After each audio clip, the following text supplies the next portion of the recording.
आज की वीडियो में हम डिस्कस करेंगे कि एक बंदा मेडिकल के सिलसिले में और एक बंदा जो है ना वो रेंटल था, उसने रेंट पे नहीं किया और लीज को ब्रेक करके वो चला गया, तो उसका अकाउंट भी कलेक्शन में चला गया।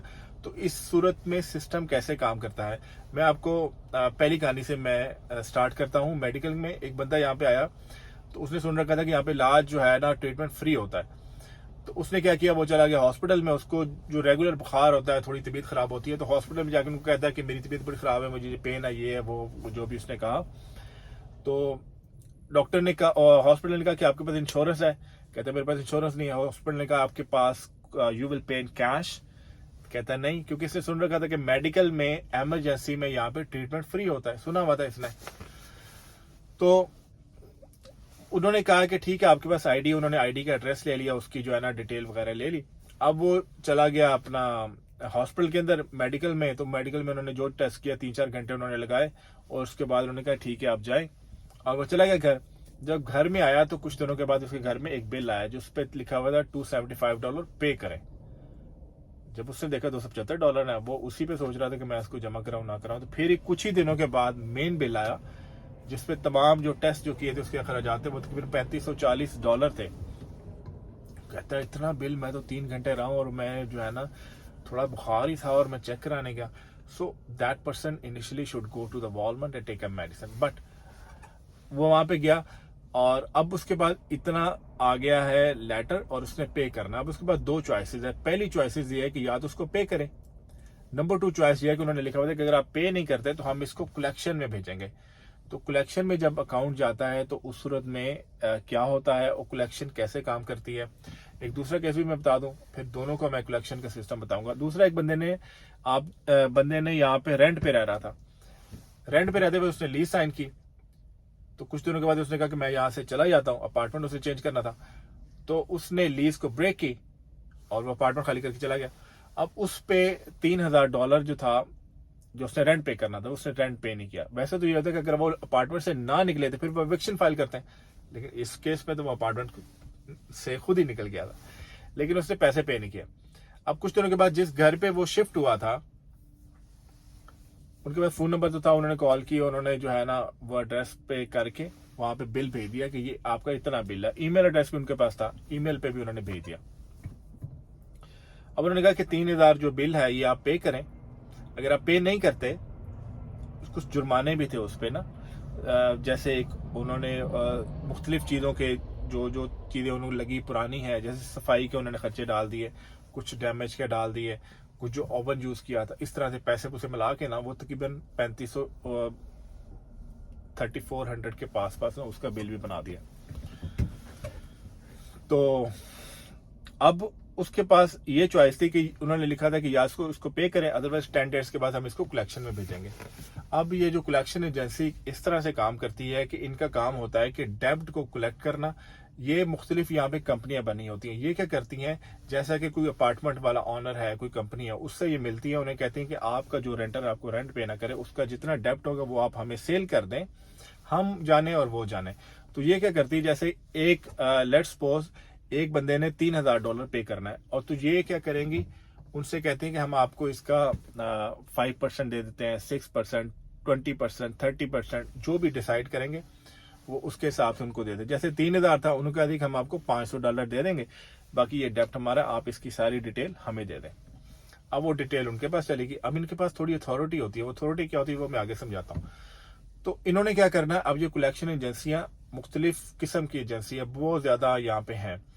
इन्होंने क्या करना है, इनको कॉल करनी है। उनको पहले बड़ी सख्ती से गुस्से से कॉल करेंगे, उन्हें कहेंगे कि आप आगे किसी रेंट पे नहीं जगह ले सकेंगे, आपने अगर घर खरीदना है तो आपको कोई घर नहीं देगा, क्योंकि कलेक्शन में अकाउंट भेज देंगे हम, क्रेडिट आपका डैमेज हो जाएगा, ये हो जाएगा, बड़ी गुस्से से। और उनको कहते हैं कि आप ना क्रेडिट कार्ड अपना दें ताकि फौरी पैसे जमा कराएं। अब यहाँ पे दोनों मेडिकल के केस में भी और रेंटल के केस में भी कलेक्शन ऐसे ही करती है। अब वो कलेक्शन कहती है कि आप जो है ना इसकी किस्तें करवा लें और हमें जो पैसे पे करें। 3000 है और आपने पूरा ही 3000 देना है। शुरू में इतना ही कहते हैं, पूरा ही 3000, और इस पे वो लेटर भी भेजता है जिसपे लिखता है कि इतना इंटरेस्ट चार्ज होगा, इतना चार्ज होगा। अब सवाल यह है कि ये इंटरेस्ट चार्ज कर सकती हैं या नहीं कर सकती। चूंकि इनके साथ तो कॉन्ट्रैक्ट नहीं होता कानून की टर्म में, तो ये आप पे इंटरेस्ट चार्ज नहीं कर सकती। लेकिन वो जो है उन्होंने डेप्ट खरीदा होता है तो वो लिख के भेज देते ताकि ये बंदा घबराए और हमें पैसे पे कर दे। अब इनको कलेक्शन को पे करना चाहिए, ये आपकी सिचुएशन पे डिपेंड करता है। अगर आपने आगे अपार्टमेंट कोई रेंट पे लेना है, आपने मॉर्गेज पे लेनी है और ये वाकई उनका जेन्युइन बनता है, यानी कि आप रहे हैं और आपका जेन्युइन रेंट बनता है, तो जेन्युइन रेंट दे देने में अगर पैसे हैं तो हर्ज नहीं है। मैं यहाँ पे जो न्यूली जो होते हैं उनको रिकमेंड करता हूँ या तो लीज साइन ना करें। अगर आपने घर चेंज करना है या आपने घर खरीदना है या क्रेडिट को मेंटेन करना है, या तो लीज साइन ना करें, लेकिन जब आपने लीज साइन कर दी है तो अपनी तरफ से पूरी एफर्ट पुट करके उसको पूरा करें। अच्छा, तो अब इसको बिलफल अगर वो पे नहीं करता, कहता मैंने नहीं पे करना, तो इस सूरत में क्या होगा? अब इस सूरत में ये कलेक्शन वाले पहले कॉल करेंगे, जब बड़ी कोशिश करके आप पैसे नहीं देंगे तो ये आपका अकाउंट कुछ अरसे के बाद क्रेडिट को भेज देंगे। क्रेडिट वाली यहाँ पे डिफरेंट है, एक्सपीरियन है और इसके अलावा 2-3 और क्रेडिट एजेंसीज हैं जो कि बनी हुई हैं। तो ये क्या करती हैं, आपके आईडी के अगेंस्ट आपके कलेक्शन आ जाती है और ये फिर वहां पे विजिबल होती है, थोड़ा सा स्कोर कम हो जाता है, जैसा कि 20 से लेके 30 पॉइंट्स तक स्कोर कम हो जाता है इस केस में, कलेक्शन में, जिसमें कोई बैंकरप्सी शामिल नहीं होती या जो है ना कोई और इस तरह का लीगल नहीं होता। तो ये तो उन्होंने डेप्ट बेचा ना, तो इस वजह से। अगर तो लीगल हो फिर तो बहुत ज्यादा नुकसान होता है, बैंकरप्सी के केस में तो बहुत नुकसान होता है।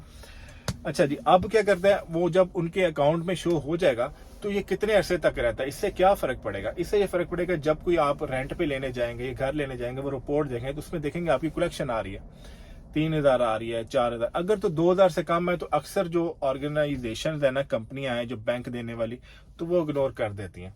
लेकिन 2000 से ऊपर है, 2000 मतलब एक मिनिमम अमाउंट रखी हुई है, इससे अगर ऊपर है तो वो फिर कहती है कि इसको पे करें, तो फिर हम आके इसको करेंगे, इसको सेटल करें। ये डिपेंड करता है कि आपको वो कहती हैं या आपको नहीं कहती। अदरवाइज आपकी रिपोर्ट में अब ये कलेक्शन शो हो रही है।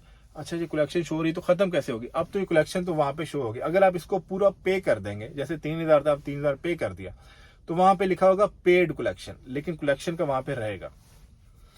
अच्छा, तो अगर तो हम जो है पे नहीं करते फिर क्या होगा? अगर आप इसको पे नहीं करते और इसी तरह रहने देते हैं तो इसका एक टाइम लिमिट होती है, उस टाइम लिमिट के बाद ये ऑटोमेटिक खत्म हो जाती है। मसलन ये इसको अभी 1.5 साल हो गया और आपने पे नहीं किया, तो ये 7 ईयर तक आपके क्रेडिट पे रहती है। जैसे ही 7 साल पूरे हो जाएंगे तो ये खत्म हो जाएगा। तो क्या इसमें वो स्यू भी कर सकते हैं, अदालत में भी जा सकते हैं? ये केस टू केस वेरी करता है, क्योंकि अदालत में ज्यादातर उनके ब्याह पे जाया जाता है जो कि ओरिजिनल क्रेडिटर होता है। जैसे कि आपका रेंटल कंपनी जो थी जिससे आपने अपार्टमेंट, वो जा सकते हैं। इन्होंने तो डेप्ट बाय किया होता है। और इसी तरह से जो है वो ये भी डिपेंड करता है कि कितनी अमाउंट है, क्योंकि अदालत पे जाना वर्थ इट है या नहीं है वर्थ इट। क्योंकि छोटी अमाउंट पे अदालत पे जाने पे, केस फाइल करने पे, वकीलों पे इतने पैसे लग जाते हैं कि बहुत सी कंपनियां छोटी अमाउंट के पीछे वो नहीं भागती।